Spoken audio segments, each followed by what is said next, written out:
গ্রামে কয় না চোরের মন পুলিশ পুলিশ পালায় গেছে। আমাদের স্বপ্নের বাংলা, স্বাধীনতার 53 বছরে যে বাংলাকে স্বাধীনতার পর আমরা মনে করেছিলাম ক্ষুধা, দারিদ্র, অন্ন, বস্ত্র, শিক্ষা, বাসস্থান, শিক্ষা, চিকিৎসা এ কোনো সমস্যা থাকবে না, অন্নহীনের মর্ম ব্যথা, বস্ত্রহীনের আকুতি, নিরন্ন মানুষের কান্না থাকবে না, মানুষ সুবিচার পাবে, ন্যায় বিচার পাবে, খাওয়া পড়া পাবে, কাজ পাবে, যার বাড়িতে সেই ইজ্জত সম্মানে থাকতে পারবে।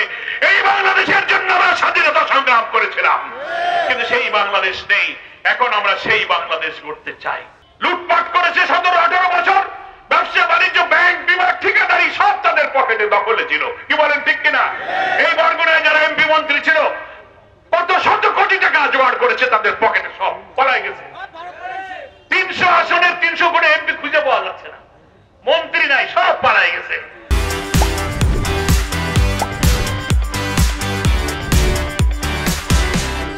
পালাও কেন? পালিয়ে যায় কারা? পালিয়ে যায় চোর, পালায় ডাকাত, পালায় খুনি, পালায় ধর্ষণকারীরা পালায়। তুমি কেন পালিয়েছো? তুমি যদি নিরপরাধ হও, ভালো সৎ লোক দাঁড়িয়ে থাকো। কিন্তু এরা অপরাধী তো। গ্রামে কয় না চোরের মন পুলিশ পুলিশ পালায় গেছে। সেজন্য ওখান থেকে ষড়যন্ত্র করে অন্তর্বর্তীকালীন সরকারকে ওরা আর আগাতে দিতে চাচ্ছে না।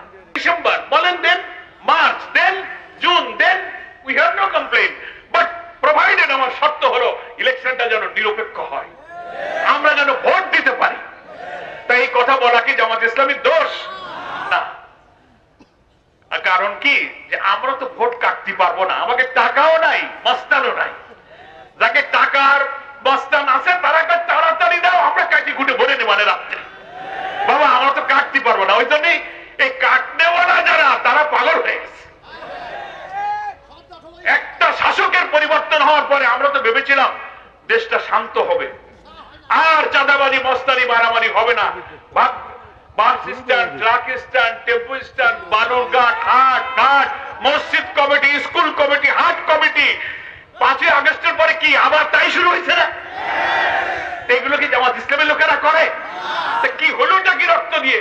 আরে কথা কইতে গেলে কেউ কেউ আমার কষ্ট পায়, বলে আমাকে কইছে, আমি কি কারো নাম কইছি? তা আপনি খেপেন কেন? তাতে বোঝা যায় যে আপনি আকালটা করেন, ওই জন্য খেপেন। আপনি খেপেন কেন? ওই যে ছোটবেলায় বাপসার কাছে শুনছি ঠাকুর